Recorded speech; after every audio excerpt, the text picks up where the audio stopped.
this is Desaliny. So today, Pitchfork finally dropped the kind of readers poll results from their recent kind of 1990s season they've been running. So they've done a top 100 albums and top 100 songs as voted for by the readers. So, yeah, this poll was opened kind of mid-September, and then Pitchfork published their own lists towards the end of that month. I did do a kind of analysis of both the albums and the songs. I will put links to those videos here, where I was kind of looking at it in a kind of a meta way, just seeing the kind of the shape of the list, the genre representation, the way it had changed over the years. So, yeah, this gives us another opportunity really to kind of revisit that, but looking at it from the perspective of kind of the writers versus the readers.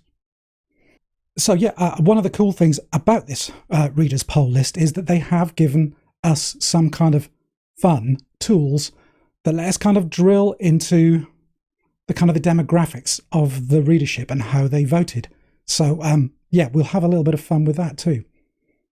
So anyway, I'm just looking at the albums today. Last time I broke them down into kind of 3 categories, so I'll kind of stick to the same thing, and I'll try not to repeat myself too much. But kind of looking at the kind of indie rock, alt rock lists to start with, we did find that there was some movement between the 2 polls that Pitchfork had conducted amongst their own writers.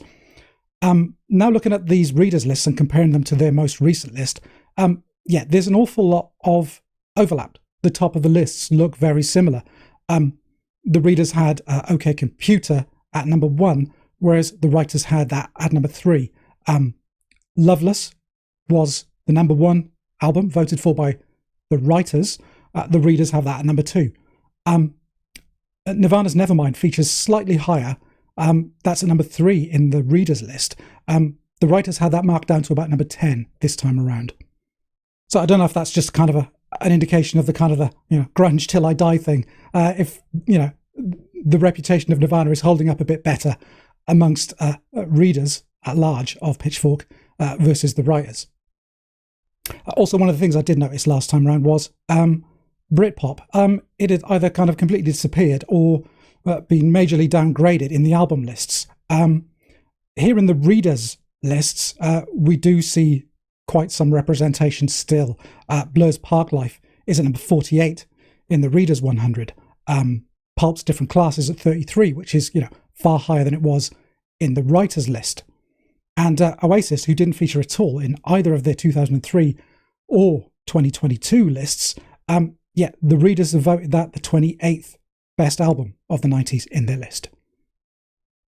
So moving on to the kind of the hip-hop part of the analysis, if you like. These have held up pretty consistently, I think. It seems as if the readers and the writers are in pretty good agreement between, what are the best albums of the 90s and where hip-hop sits within that list. So, Wu-Tang Clan, A Tribe Called Quest, they both feature highly in both the readers and writers lists. And in fact, all the other albums I highlighted last time, the albums by Nas, Dr. Dre, Outkast, yeah, they all feature strongly as well in the readers lists. And there's only kind of, I would be nitpicking if I were to kind of pull apart the position differences. I don't know there's too much you can argue with in the hip-hop lists. Yeah, last time I kind of grouped kind of dance, electronic, kind of pop artists together as one kind of big category, if you like. And again, the difference between the readers and the writers, for the most part, the big names, they're still there in similar positions. There are a few exceptions. Daft Punk's Homework is rated far higher amongst the writers than the readers. So the writers put that at 13. The readership has that at 42. There is still some Janet Jackson in here, though not quite as much from the readers as there was from the writers. Yeah, Janet's Janet album doesn't feature at all in the readers list, but the Velvet Rope does. And Lauryn Hill does feature highly in both lists, although the writers put her at number 2. The readers just inside the kind of the top 20 at number 15.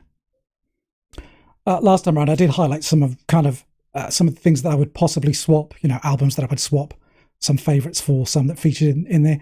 and maybe some that we're missing. In terms of the ones I would swap, it seems as if most of the readership kind of agrees with Pitchfork's writing staff, or the people that they commissioned to kind of write these reviews. So Guided by Voices B1000 gets in again. Beck's Odelay gets in again. There's no Sparkle Horse in this list, but they did only feature, I believe, in the lower half of the 150 that the Pitchfork writers assembled. The one thing that I am pleased to see is that Pavement's Wowie Zowie has made it into the Readers 100. In fact, the Readers 100 has Crooked Rain, Slanted and Enchanted, and Wowie Zowie in it. Yeah, so the data for the readers, some of the drilling down of that is quite interesting. They've got a kind of a US state-by-state kind of map showing what was the number one rated album by readers from that state. It's quite interesting. There's a huge swathe of the United States that thinks that Radiohead's OK Computer is the best album of the 90s. But there are some really odd kind of little outliers in there. Hawaii plumped for My Bloody Valentine's Loveless. That's fine. But there's some odd stuff going on in kind of the Dakotas. North Dakota likes Wu-Tang Clan, whereas South Dakota is all about Slanted and Enchanted. And the oddest one is way down in Mississippi. The number one album voted for there was Quicksand's Slip, which I don't think really featured anywhere of any note in either of the reader or writer lists. Yeah, the real fun comes where you can kind of use your own filters. They allow you to filter and look at the top 10 by whichever kind of category you've chosen to filter by. I did find out quite quickly that these filters don't stack, so you can only look at one filter at a time. But nonetheless, there's still some interesting stuff in there. So you should see either side of me now the US and the non-US top 10 albums as voted for by readers. You should see the US list on the left and the non-US list on the right. Yeah, I mean, the top three are essentially kind of, interchangeable. There's very little difference there between Radiohead, Nirvana, My Bloody Valentine. Yet Radiohead do appear twice in each list for OK Computer and the Bends. Yeah, there is some slightly interesting kind of difference in just the overall makeup of the list. Americans seem to rate straight hip hop over trip hop because Wu-Tang Clan and A Tribe Called Quest feature in the US top 10, whereas the non-US top 10 features a lot of Massive Attack and Portishead. And there's also definitely what you would call grunge. There's two Nirvana, but you also get the Smashing Pumpkins and Weezer in the American list, none of which feature in the non-US list, apart from Nevermind, of course. You also get two albums from Björk in the non-US list. Another interesting comparison I was really keen to have a look at was the age breakdown, because, if I compare 18 to 24-year-olds, then that will consist of people who were more or less entirely born after the 1990s. Whereas if I look at people in my age group, that's 45 to 54, I know, they are people who would have been 18 to 24 during the 90s. So this lets you look at a similar age demographic kind of shifted across time, if you like. 18 to 24-year-olds during the 1990s and 18 to 24-year-olds now looking back at the 1990s. And the main takeaway is, there's still a lot of overlap. You still see a lot of the same albums. But there are some differences, some quite interesting ones, I think. Certainly in the 18 to 24-year group, there is a lot more female artists or female-fronted acts in that top 10. So you get the two Björk albums again. You get Homogenic and Post. You get the Lauryn Hill album featuring in the top 10 of the readers in the 18 to 24-year-old group. You also get the Cocteau Twins. More on those in a second. Yeah, the 18 to 24-year-old list, that has My Bloody Valentine's Loveless at the top, but it does feature the Cocteau Twins, Heaven or Las Vegas at number 6.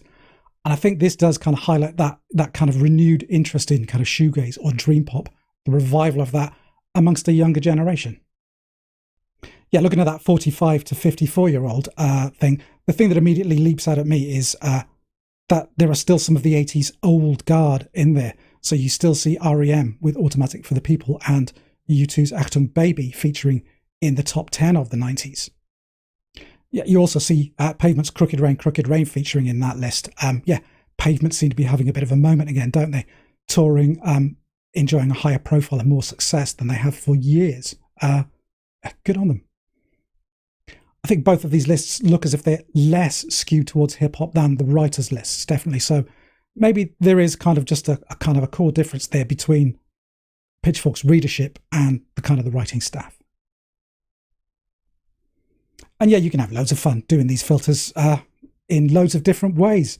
I won't go into them exhaustively, but yeah, when you kind of skew by, male, female, that kind of thing, you definitely see more female artists appear in the female list. You get Hole, you get Fiona Apple, you get Alanis Morissette. So there you go. Very interesting. You can tell I come from a data background, can't you? Yeah. Yeah, it's very nice to be able to kind of look at the way these lists have evolved from a kind of a writer's perspective and from a reader's perspective. Anyway, just a quick one there. Yeah, comment below if there's anything you find interesting in this reader's poll list. And yeah, feel free to like, subscribe, whatever you like. But please do come back. We will talk again. Bye for now.